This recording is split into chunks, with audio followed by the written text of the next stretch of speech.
black pepper, paprika, salt, onion powder, garlic powder, no more garlic powder, and then mix.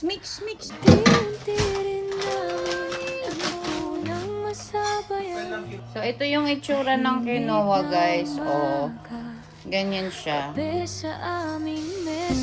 Ito may clutch.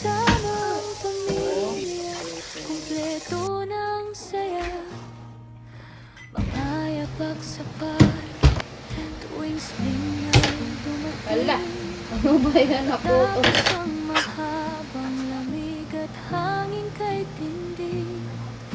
Simpleng lakad lang, pero ang saya sa puso. Sa maliliit na bagay, doon ako buo.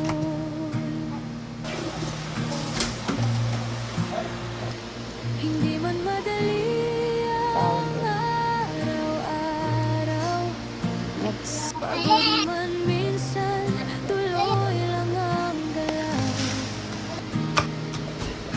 Kasama ang asawa, sabay kami lumalaban sa munting tahanan. Dito ang aming tahanan, ako'y isang stay at home mo.